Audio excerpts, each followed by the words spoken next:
Imagine building touchscreen devices in 1990s and still being extinct today, or inheriting half the wealth of the richest man in Asia and then burning it to the ground. Business isn't rocket science. Even roadside vendors are doing business and making a living selling Golgappe, books and whatnot. But sometimes businesses make incredible blunders and end up paying an expensive price for it. There are some mistakes that are common that businesses tend to make, some of which I've made myself, which can cause a lot of troubles for a business, if not death.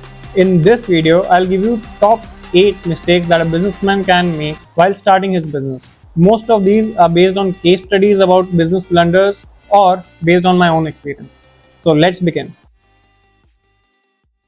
The first one is selecting the wrong product or the market. If you start with a product or a market which is not right, maybe not right for you, like construction business would not be a good fit for my aptitude, or because the market already has some incredible products, like starting a new quick commerce brand today, or maybe the timing of the product is not right, like building a BlackBerry competitor after the iPhone has been launched.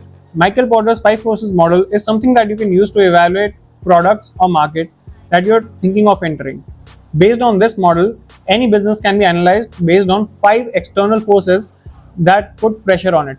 First is bargaining power of the customer. If customers are a few in number, they will have a lot of decision-making power. For example, think about a fintech startup trying to provide solutions to the banking sector, which has a very limited number of high-value customers. In such a case, the customers will have a massive ego, and even a single customer will be able to impact the decisions adversely. Second is the bargaining power of suppliers. Similar to the bargaining power of customers, if there are only 1 or 2 suppliers controlling all the raw materials in an industry, then you will be dependent on them for a significant portion of your business. Take the example of planes for airlines. If you want to start an airlines, there are effectively only 2 options where you can buy or lease your planes from: Boeing or Airbus.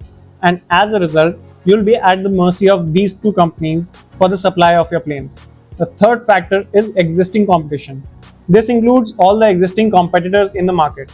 For example, Blinkit, Instamart, Zepto and BigBasket for anyone who's thinking of entering the quick commerce industry in India. Fourth is threat of new entrants. How easy it is for new players to enter into an industry. For example, if anybody wants to enter the fast food restaurant chain business, anybody can open a restaurant. The capital and know-how required to open a restaurant is not very high. So the threat of new entrants is very high in this industry. And fifth is threat of substitutes. Is there any substitute product that can come up and eat away the entire market? Take the example of UPI and its impact on cash management services and credit card businesses. Now, the second mistake entrepreneurs make is starting too big. When you are starting a business, you should start as small as possible, because you're bound to make mistakes when you start. If you start out too big from day one, you will spend more from day one, and your mistakes will turn out to be very expensive tutorials in what not to do. Take the example of all those startups who have taken a lot of seed capital before even starting. Look at Webvan, a startup trying to build online grocery stores in the US. Instead of starting with a single neighborhood using basic vans, they raised over $800 million in venture capital funding and immediately ordered $1 billion worth of automated distribution centers. This massive infrastructure required millions of orders per month just to break even. And as you might have guessed, they had to shut shop. Had they started with just a few basic vans, they might have even succeeded. And even if not, their mistakes would have been much cheaper. Third mistake is not launching fast enough. Some people spend way too long developing their products, and sometimes they're not even able to launch the products in the market and show the world what they were trying to build. You have to know 2 things here. One, you don't have to be perfect. Launch when your product is ugly, at least as a beta version, and then improve as you go. And second, you need feedback from your customers. You need to know that whatever solution you're trying to bring in the market is actually going to solve the problem, and that this problem is real and not just in your heads or in your forecasts. The best example is Juicero Inc. This company raised $120 million in VC funding to make a juicer worth $699 that was supposed to revolutionize how we use juicers. However, when they launched, they realized that people did not really want to pay so much money for Wi-Fi enabled juicers, especially when its juice packets could be squeezed by hands just as easily as with the company's expensive juicer. The fourth one is raising funds before you hit product market fit. You can stuff new products down the throats of new customers using paid ads bought with insane amount of funds. However, if you haven't yet achieved product market fit, meaning that your customers aren't coming back for more on their own in a sufficient number to make your business profitable, it means that you won't survive if the funding stops one day, and then you're going to be in deep trouble. Take the example of Byju's. Parents and students did not renew the subscriptions for most of their products because the product itself was not good. And when that reality sank in, the funding went bust and the company also went bust.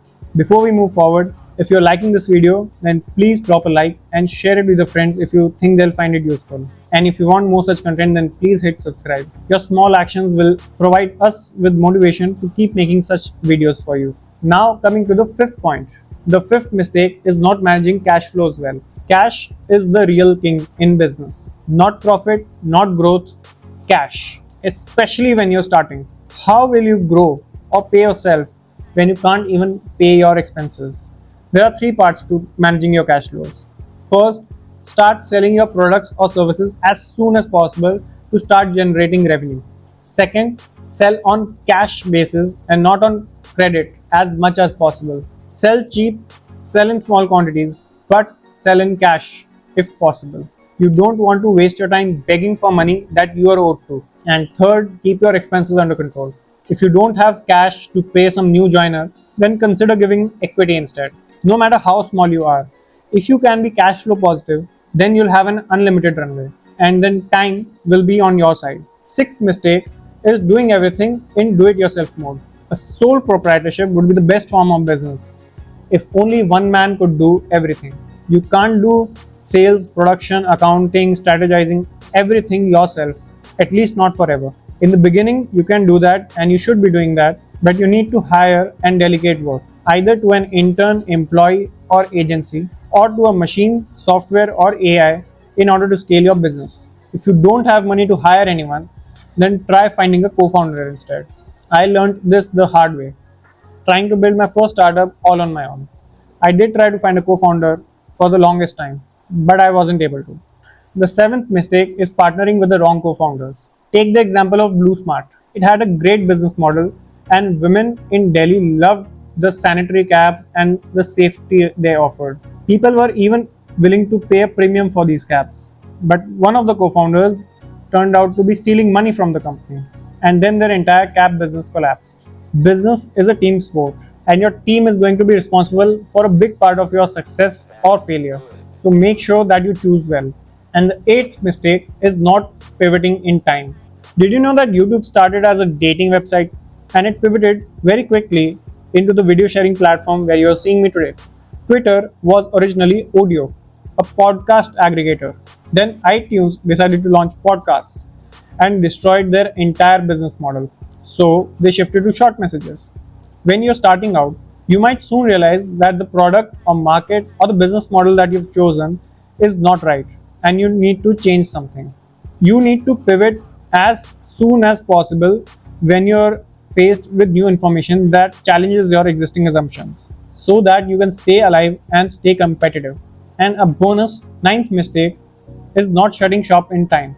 If you can't pivot and there is nowhere to go, then you should close shop and do something else with your life until you figure out a better business opportunity.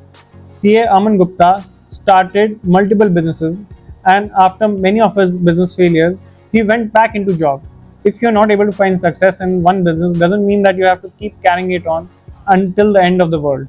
If you realize that there is nowhere to go, then shut shop and move on. Instead of trying to salvage a failure that has no hope for saving, maybe you can find opportunity elsewhere where your success will be much bigger than the failures that you have faced. This list of mistakes wasn't exhaustive, meaning that you can avoid making these mistakes and maybe still make some other different mistakes. Also, this is not a one rule fits all kind of a framework. You might take a decision like starting big from day one and raising a lot of fund and still making it big. But just because some people got successful doesn't mean probability will be on your side as well. Avoiding these mistakes will increase your odds of avoiding failure, and as a result, increase the chances of your success. If you like this video, then hit subscribe for more such content. And if you want to know how to generate business ideas for yourself, click on this video right here. I'll see you in the next video.